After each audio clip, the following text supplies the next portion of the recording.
अस्सलाम वालेकुम। मैं हूं डॉक्टर इमरान अजीज और आज हम डिस्कस करेंगे line coding schemes. Line coding schemes basically use होती हैं जब हम एनालॉग टू डिजिटल कन्वर्जन करते हैं। तो एनालॉग डिजिटल टू कन्वर्जन में हमारे पास जो डाटा आता है वो वंस और जीरोस की फॉर्म में होता है। उस वंस और जीरोस को रिप्रेजेंट करने का क्या मेथड होना चाहिए, ट्रांसमिट करने का क्या मेथड होना चाहिए, वन के लिए कौन सी पल्स जनरेट हो, जीरो के लिए कौन सी पल्स जनरेट हो, ये बेसिकली लाइन कोडिंग स्कीम जो है ये बताती है। जैसे आप यहाँ पे देख सकते हैं कि ये राइट साइड पे जो सबसे टॉप पे हमारे पास ये फिगर है, इसमें वन को रिप्रेजेंट करने के लिए एक पॉजिटिव पल्स जो यूज हो रही है। और ये पॉजिटिव पल्स जो है वो कंप्लीट ड्यूरेशन के लिए नहीं है, बल्कि ये इसकी वैल्यू, ये अगर हमारे पास ये टाइम पीरियड है, इनके इस टाइम के बाद दूसरी पल्स हमारे पास आ रही है, तो हाफ ऑफ द टाइम पे ये पल्स जो है वो हाई वोल्टेज से इसका वोल्टेज है वो जीरो के ऊपर आ जाता है। तो अब ये जो ड्यूरेशन है ये वन को शो कर रही है, ये जो आगे ये वाली ड्यूरेशन है ये नेक्स्ट वन को शो कर रही है, और फिर ये जो नेक्स्ट ये जो ड्यूरेशन है ये अगले वन को शो कर रही है। तो इसकी वैल्यू चूंकि वन के लिए हम पॉजिटिव पल्स यूज कर रहे हैं, जीरो के लिए कोई पल्स यूज नहीं कर रहे, इस स्कीम को हम ऑन ऑफ स्कीम का नाम देते हैं कि वन के लिए हमारे पास ऑन है और जीरो के लिए ऑफ है, कोई पल्स हम ट्रांसमिट नहीं कर रहे, तो इस स्कीम को ऑन ऑफ स्कीम का जो है वो नाम दिया जाता है। और साथ साथ ऑन ऑफ के साथ साथ इस स्कीम में जो एक और चीज में इसके नाम में शामिल है, वो ये है कि क्योंकि इसकी वैल्यू दरमियान में जीरो के ऊपर आ जाती है, यानी कि one through out the duration one नहीं रहता, बल्कि मिडल में वो जो है वो जीरो के ऊपर आ जाती है वैल्यू, तो इस वजह से इसको on off return to zero जो है वो कहा जाता है, R Z, return to zero. इसी तरीके से आप ये अगर ये दूसरी स्कीम देखें, तो दूसरी स्कीम में वन को जो है उसी तरीके से रिटर्न किया जाता है जैसे ऑन हाफ में था। हाफ ऑफ द ड्यूरेशन में वन है और दूसरे हाफ में जब उसकी वैल्यू जीरो हो जाती है, ये एक वन है, ये दूसरा वन है, फिर तीसरा वन है, जबकि जीरो को रिप्रेजेंट करने के लिए नेगेटिव पोलैरिटी की पल्स जो है वो ट्रांसमिट की जाती है। तो इस वजह से इस स्कीम को पोलर स्कीम का जो है वो नाम दिया जाता है। तो जिसमें वन को विद पॉजिटिव पल्स ट्रांसमिट करते हैं और जीरो को विद नेगेटिव पल्स जो है वो ट्रांसमिट किया जाता है। तो ये पोलर स्कीम है, it is more most power efficient as it requires least power for a given noise. ये हम शायद आगे चल के भी इसको मजीद देखेंगे।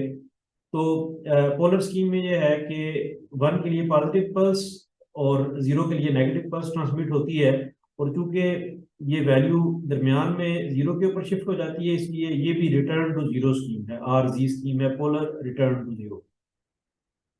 तीसरे नंबर पे अगर आप आए तो आप देखते हैं कि पहला जो वन है उसके लिए एक पॉजिटिव पल्स ट्रांसमिट होती है, जबकि दूसरे वन के लिए एक नेगेटिव पल्स ट्रांसमिट होती है, तीसरे के लिए फिर पॉजिटिव, और चौथा वन जो यहाँ पे आता है उसके लिए फिर नेगेटिव पल्स।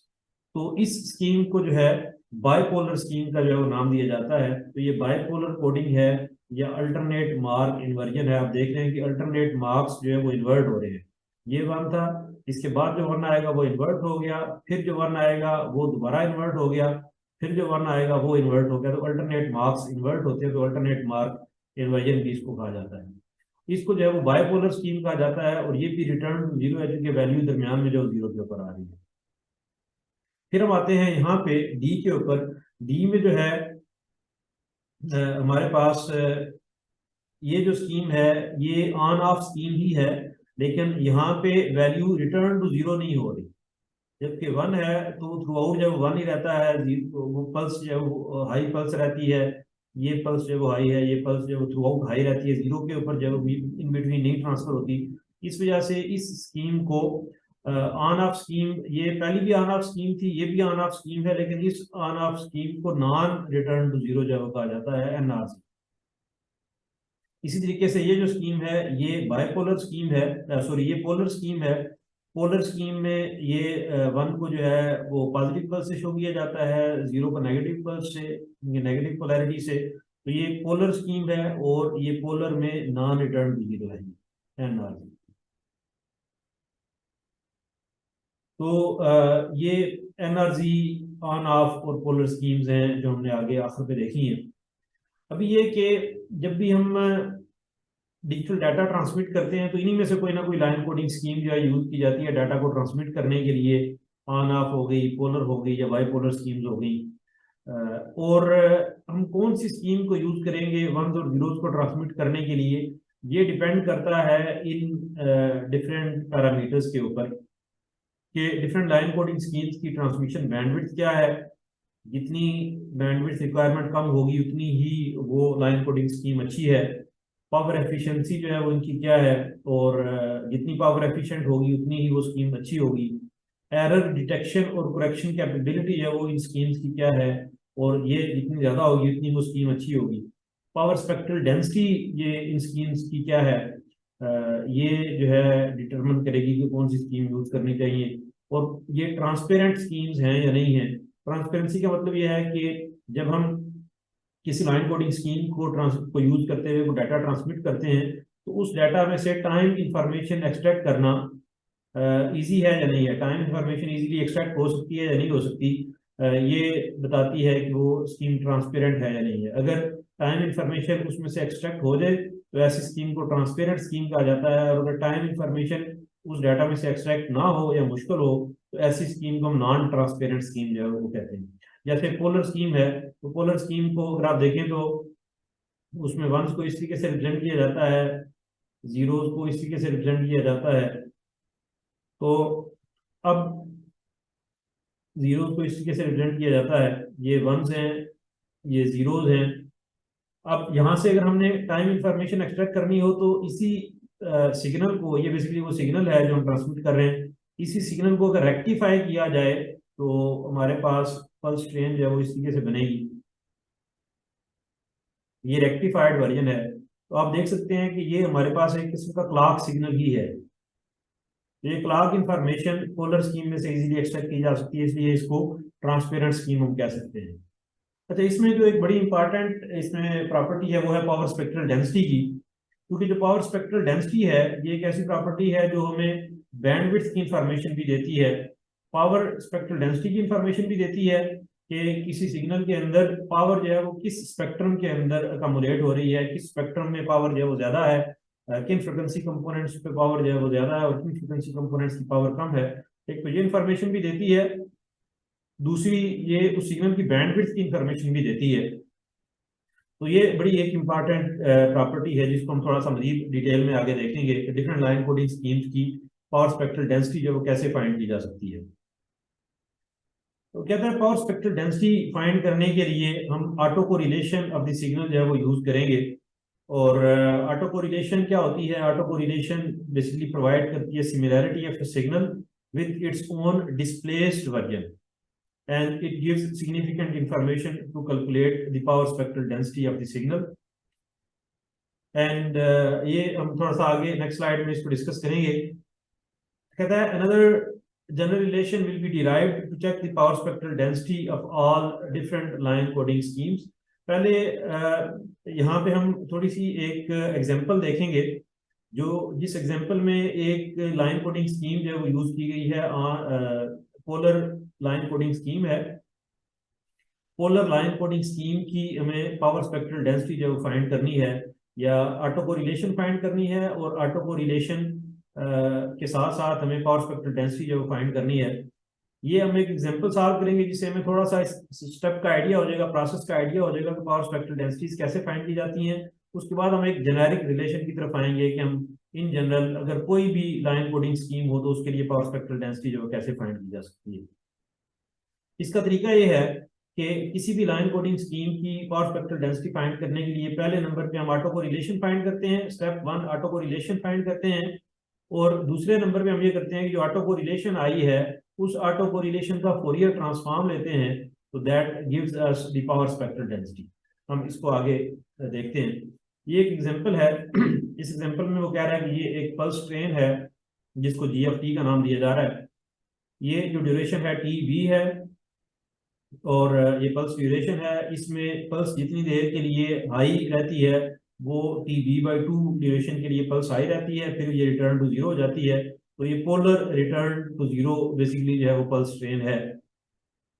तो कहता है the pulse width is TB by 2 and one binary digit is transmitted every TB seconds. A binary 1 is transmitted with the positive pulse and binary 0 is transmitted by the negative pulse. The two symbols are equally likely and occur randomly. Ones और zeros equally likely हैं और randomly अकर हो रहे हैं, we shall determine autocorrelation function, the power spectral density and essential bandwidth of the signal. तो हम यहाँ पे जो फाइंड करेंगे ये पावर स्पेक्ट्रल डेंसिटी और ऑटो कोरिलेशन और एसेंशियल बैंडविड्थ को बेसिकली हम फाइंड करेंगे, क्योंकि यहाँ पे जो हमारे पास ये सिग्नल है ये रैंडम इन नेचर है, क्योंकि वंस और जीरोस रैंडमली अपीयर हो रहे हैं, इसलिए हम इसको कोई मैथमेटिकली फंक्शन के जरिए रिप्रेजेंट करना हमारे लिए पॉसिबल नहीं है। तो यहाँ पे जो हम पावर स्पेक्ट्रल डेंसिटी के लिए जो चीज हम फाइंड करेंगे वो ऑटो कोरिलेशन यूज करेंगे। ऑटो कोरिलेशन हम फाइंड कर सकते हैं क्योंकि हमारे पास स्टैटिस्टिकल इंफॉर्मेशन जो मौजूद है, क्योंकि हमारे पास हम एवरेजेस जो फाइंड कर सकते हैं, जो स्टैटिस्टिकल इंफॉर्मेशन हमें दी गई है कि वंस और जीरोस ये इक्वली लाइकली हैं, ये हमें इंफॉर्मेशन जो दी गई है।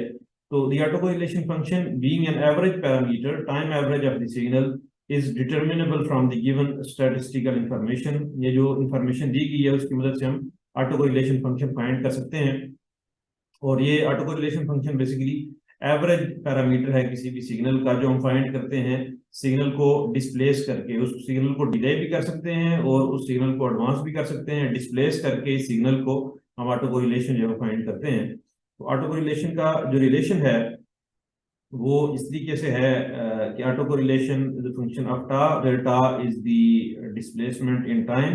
ये डिले भी हो सकता है, एडवांस भी हो सकता है। तो signal G F T multiplied by the displaced version, ये जी एफ टी है जो यहाँ पे ये पल्स ट्रेन शो हुई है, और इसका डिस्प्लेस्ड वर्जन के साथ इसको मल्टीप्लाई करेंगे, over the entire time period इसको इंटीग्रेट कर लेंगे और over the entire time period के साथ डिवाइड भी कर देंगे। तो ये बेसिकली हमारे पास एक एवरेज वैल्यू आ जाएगी। क्योंकि हमें पता है कि हम अगर सम अप करके किसी उसी चीज से टोटल वैल्यू से डिवाइड कर दें तो एक एवरेज वैल्यू आ जाती है। तो ये बेसिकली एक एवरेज इंफॉर्मेशन जो हमें देती है, एक एवरेज पैरामीटर है ऑटो कोरिलेशन फंक्शन, जो कि उस सिग्नल का अपने आप के साथ रिलेशन जो है एक तरह से शो होता है। अब यहाँ पे अगर देखें कि इसी सिग्नल को जीएफटी को हम थोड़ा सा जो है वो डिले कर दें, आप यहाँ पे देख सकते हैं कि ये टा हमने जो है वो टाइम डिले कर दिया है सिग्नल को। तो एक जो हमारे पास सिग्नल है वो सॉलिड लाइन है, दूसरा जो सिग्नल है डैश्ड लाइन है। तो ये बीच में जो है थोड़ा सा डिले हमारे पास आ गया जो कि टा है। और हम देख सकते हैं कि यहाँ पे अगर हम देखें कि कैसे हम जो ऑटो कोरिलेशन फाइंड करेंगे, तो ये जो चीज वो कह रहा था कि टा हमने डिले कर दिया। To determine the integrand on the right hand side of the above equation we multiply G F T with G F T minus tau. इन दोनों को मल्टीप्लाई करेंगे, यानी कि सिग्नल को और उसके डिलेड वर्जन को मल्टीप्लाई कर देंगे। Find the area under the product, क्योंकि इंटीग्रेशन जो होती है वो एरिया अंडर द प्रोडक्ट ही होती है। तो area under the product find कर लेंगे और फिर डिवाइड कर देंगे over the averaging interval T, जो कि ये एवरेजिंग इंटरवल टी जो कि सारा इंटरवल है हमारे पास, उससे डिवाइड कर देंगे। तो मल्टीप्लाई करके हम उसका एरिया अंडर दी कर्व जो है वो फाइंड कर लेंगे। अब अगर इन दोनों का मल्टीप्लाई करें तो आप यहाँ पे देख सकते हैं, बल्कि यहाँ पे हमें दो तीन चीजें और एक आध चीज और देखनी पड़ेगी, वो हम आगे देख लेते हैं। कहता है कि चूंकि हमारे पास n बिट्स हैं ड्यूरिंग द इंटरवल t, तो हम t को कह सकते हैं t is equal to N T B, क्योंकि हमारे पास एक जो पल्स है उसकी ड्यूरेशन टी बी है। तो क्योंकि हमारे पास n पल्सेस होंगी इन दी ड्यूरेशन t, तो t time will be equal to N T B. और t चूंकि इन्फिनिट को अप्रोच कर रहा है तो n भी वो इन्फिनिट को अप्रोच करेगा। तो यहाँ पे हम लिमिट्स जो वो चेंज कर सकते हैं, t की बजाय n हम जो वो लिमिट ले सकते हैं ताकि नंबर ऑफ पल्सेस हमारे पास आ जाए, उस सेंस में जो है ये वैल्यू हमारे पास आ जाए। तो ये 1 over N T B minus N T B over two N T B over two, और ये limit N approaches to infinite, बाकी इक्वेशन ऐसे ही रहेगी। और यहाँ पे हम अगर ये करें, कहता है कि let us consider first consider the case when tau is less than T B by two, यानी कि जो डिले है जो जी एफ टी माइनस टा जो कि डिलेड वर्जन है, इसमें जो डिले है वो टी बी बाई टू से छोटा हो। टी बी बाई टू क्या था बेसिकली, अगर आप रिकॉल करें तो टी बी बाई टू इसकी ये विड्थ की पल्स जितनी देर के लिए हाई रहती है वो जो ड्यूरेशन थी वो टी बी बाई टू थी। तो ये जो ड्यूरेशन है जितनी देर के लिए पल्स हाई रह रही है, इतनी देर के लिए पल्स हाई रहती है, तो ये जो ड्यूरेशन थी ये टी बी बाई टू है। इस ड्यूरेशन से कम अगर डिले होगा तो इसका मतलब है कि जो डिलेड पल्स है वो भी इसी ड्यूरेशन के अंदर स्टार्ट हो जाएगी। जैसे ये पल्स यहाँ से स्टार्ट हो रही है, जो डिलेड पल्स है वो इसी ड्यूरेशन के अंदर ही स्टार्ट हो रही है। तो ये हम पहला केस जब वो ये देखते हैं, जब ये केस होगा तो in this case there is an overlap between each pulse of GT and the delayed version. जो आप यहाँ पे देख सकते हैं कि ये जो है वो बीच में इनके ओवरलैप है, जो शेडेड रीजन है, ये जो शेडेड आपको रीजन नजर आ रहा है, ये बेसिकली इन दोनों का ओवरलैप है। तो हमने देखा कि जब हम इनको the area under the product जब इंटीग्रेट, क्योंकि हमने इसको करना है तो इंटीग्रेशन का मतलब जो है वो एरिया अंडर द कर्व है। तो जब इन दोनों को मल्टीप्लाई करेंगे, दोनों की हाइट जो है वो 1 है, क्योंकि अगर आप यहाँ पे उसने दिया है या नहीं दिया, अगर binary 1 is transmitted by positive pulse, यानी कि अगर हम ये कहें कि ये जो वैल्यू है जो यहाँ पे ये +1 है और ये जो एम्पलीट्यूड है ये -1 है, तो इन दोनों की जो एम्पलीट्यूड है वो +1 है। तो GFT और GFT माइनस टा को जब मल्टीप्लाई करेंगे तो हमारे पास 1 मल्टीप्लाइड बाय 1 1 ही रहेगा, लेकिन एरिया यानी कि इस ड्यूरेशन में इस ये जहाँ पे ओवरलैप आ रहा है वहां पे इनकी मल्टीप्लिकेशन 1 के बराबर होगी। लेकिन जहाँ पे ओवरलैप नहीं है, ये और ये जो साइड्स हैं जहाँ पे ओवरलैप नहीं है, वहां पे इनकी मल्टीप्लिकेशन 0 के बराबर होगी।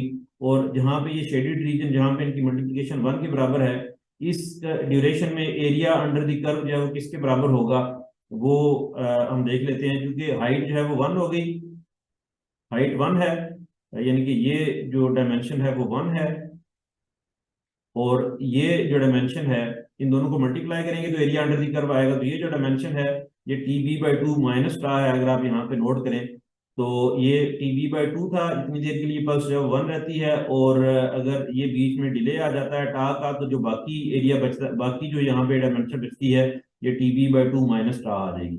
तो ये डायमेंशन जो है 1 है, हाइट जो है 1 है, और टाइम डोमेन में जो टाइम एक्सिस के ऊपर जो वैल्यू है वो TB/2 माइनस टा है। इन दोनों को मल्टीप्लाई करेंगे तो एरिया अंडर द कर्व आ जाएगा, जो कि TB/2 माइनस टा के बराबर होगा। तो हर पल्स के लिए एरिया अंडर द कर्व जो है वो इसी के बराबर होगा। और क्योंकि हमारे पास n पल्सेस हैं एक एवरेजिंग इंटरवल के लिए, एक जो टी हमने देखा है जो एवरेजिंग इंटरवल है उसमें हमारे पास n पल्सेस आ रही हैं, तो हर हर पल्स का चूंकि एरिया अंडर द कर्व यही होगा, तो टोटल जो एरिया अंडर द कर्व आ जाएगा वो हमारे पास n/TB/2 माइनस टा के बराबर आ जाएगा। तो ये हमारे पास आ गया ये एक पल्स के लिए एरिया अंडर द कर्व, और ओवरऑल सारी पल्सेस के लिए area under the curve n/TB/2 minus टा। n n से कट जाएगा, जब n n से कट जाएगा तो ये जो लिमिट है ये एप्लीकेबल नहीं रहेगी, क्योंकि अब यहाँ पे n की कोई टर्म जो है वो मौजूद नहीं है। तो ये हमारे पास आ जाएगा ऑटो को रिलेशन 1/2 1 - 2 टा बाई TB when टा इज लेस देन TB/2। ये उस कंडीशन में है जब टा जो है वो TB/2 से लेस है, जब जो हमने डिस्प्लेस किया है वो जब डिले किया सिग्नल को वो TB/2 से लेस है। और चूंकि ऑटो कोरिलेशन एक इवन फंक्शन ऑफ टा है, इवन फंक्शन ऑफ टा से मुराद ये है कि आप इस सिग्नल को GFT को डिले कर दें या एडवांस कर दें, आप इसमें प्लस टा ऐड कर दें या माइनस टा कर दें, तो answer will remain same, auto correlation will remain same. तो इसलिए हम इसको जो है वो एब्सोल्यूट वैल्यू ऑफ टा के तौर पे ले सकते हैं, यानी कि डिले करने से या एडवांस करने से ऑटो कोरिलेशन की वैल्यू सेम आएगी। तो टा की जो एब्सोल्यूट वैल्यू है that should be less than TB/2, तो उसमें ऑटो कोरिलेशन जो है वो इसके बराबर होगी। और इसको अगर हम प्लॉट करते हैं तो ये हमारे पास एक रेक्टेंगुलर सिग्नल बनता है जिसकी पीक वैल्यू 1/2 है, 0.5 पीक वैल्यू है, और यहाँ पे टाइम ड्यूरेशन में -TB/2 से शुरू होकर TB/2 तक जो है ये सिग्नल रहेगा, and this is a function of टा। तो ये हमारे पास जो है ऑटो कोरिलेशन आती है व्हेन टा इज यानी कि टाइम डिले या time advance is less then TB/2। As we increase टा beyond TB/2, there will be an overlap between each pulse and its immediate neighbor। यानी कि इसको हम डिले को बढ़ा देते हैं, तो डिले को बढ़ाने से हम ये देख सकते हैं कि हमारे पास अगर ये पल्स है,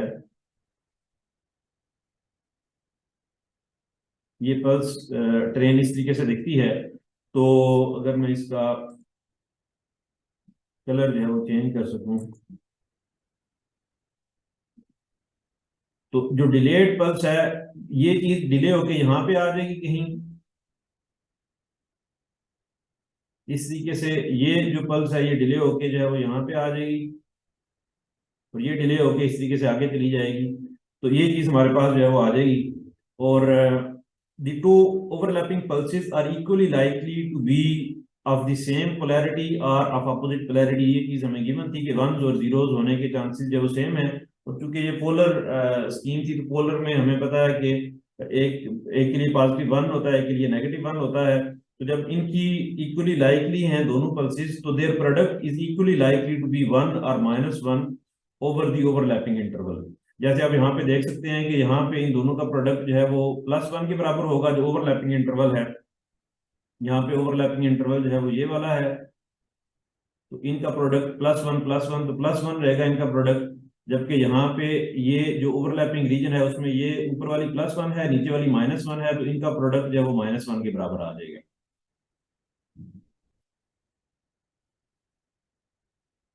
on the average half of the pulse product will be 1, यानी कि अगर पॉजिटिव पॉजिटिव पल्सेस हैं या नेगेटिव नेगेटिव पल्सेस हैं, तो कॉम्बिनेशन जो है वो, अब देखिए क्या यहाँ पे पॉसिबिलिटी क्या हो सकती हैं। अगर मैं इसको दोबारा रेड में ले लूँ, क्योंकि मेरा ख्याल है वो थोड़ा सा बेहतर दिखता है, तो ये हो सकता है कि एक पॉजिटिव पल्स है, उसके बाद आने वाले भी पॉजिटिव है, तो पॉजिटिव वन के साथ जब ओवरलैप करेगी तो आंसर विल बी +1। दूसरा ऑप्शन ये हो सकता है कि पॉजिटिव 1 और अगली जो है वो नेगेटिव 1 हो, उस केस में प्रोडक्ट जो है वो -1 होगा। तीसरे केस में पहली पल्स जो है वो -1 हो और अपकमिंग +1 हो, ये जब ओवरलैप करेंगे तो -1। और चौथे केस में दोनों -1 हो, तो ये जब ओवरलैप करेंगी तो जो है वो प्रोडक्ट 1 के बराबर होगा। तो दो जो है वो +1 होंगे और दो ही जो है वो -1 होंगे, यानी कि जितने चांसेस प्रोडक्ट के +1 होने के हैं, उतने ही चांसेस प्रोडक्ट के -1 होने की भी हैं। तो इसका मतलब है कि ओवरऑल जब हम इंटीग्रेट करेंगे तो आंसर विल बी 0। कहता है कि over half on the average half of the pulse product will be 1 and the remaining half pulse product will be -1. Consequently, the area under gt minus tau will be 0 when averaged over an infinite time interval. तो ये हम देख सकते हैं कि इनके जब टा ग्रेटर देन tv/2 होगा, तो ऑटो कोरिलेशन का आंसर जो है वो 0 के बराबर आएगा। तो इसका मतलब है कि जो पल्स ट्रेन होती है उसकी ऑटो कोरिलेशन जो है वो इसी के बराबर होती है। ये जो रेक्टेंगुलर सिग्नल है इसके बराबर होती है एक पल्स ट्रेन की। अगर पोलर पल्स ट्रेन है, इस तरीके की पल्स ट्रेन जो दिख रही है, उसकी ऑटो कोरिलेशन जो है वो इसके बराबर होगी। तो क्योंकि auto correlation function is the case, in this case is the triangle function shown in figure, the power spectral density is the Fourier transform of the auto correlation. ये बड़ी इंपॉर्टेंट चीज है कि पावर स्पेक्ट्रल डेंसिटी जो है वो किसी signal की वो कैसे फाइंड करते हैं। अगर उस सिग्नल को मैथमेटिकली इस तरीके से रिप्रेजेंट ना किया जा सके, तो उसकी ऑटो कोरिलेशन फाइंड की जाती है, जो हमने इस केस में की है। पल्स ट्रेन को चूंकि मैथमेटिकली रिप्रेजेंट करना मुश्किल था, क्योंकि रैंडम उसमें 1 और 0 आ रहे हैं, इसलिए हमने उसकी ऑटो कोरिलेशन फाइंड की है। ऑटो कोरिलेशन का जब फोरियर ट्रांसफॉर्म लिया जाता है, तो Fourier transform of the auto correlation gives us the power spectral density of that signal. तो यहाँ पे जब ट्रायंगल का फोरियर ट्रांसफॉर्म लिया जाता है, तो वो सिंक स्क्वायर आता है हमारे पास, and this is the power spectral density of the given pulse train, जो कि इस तरीके से दिखता है। ये सिंक स्क्वायर है, सिंक स्क्वायर इस तरीके से दिखता है हमें। और आप यहां से हम ये देख सकते हैं कि कहता है कि more than 90% of the area of the spectrum is contained within the band 0 to 4 pi by t radians per second। यानी कि ये जो हमारे पास रीजन है, इस रीजन में मोर देन 90% पावर जो है वो कंटेन हुई हुई है। एरिया जो है मोर देन 90% इस रीजन के अंदर मौजूद है। या अगर हम फ्रिक्वेंसी में देखें, ये ओमेगा है, ओमेगा में 4 पाई बाई टी या 2/TeV हर्ट्ज।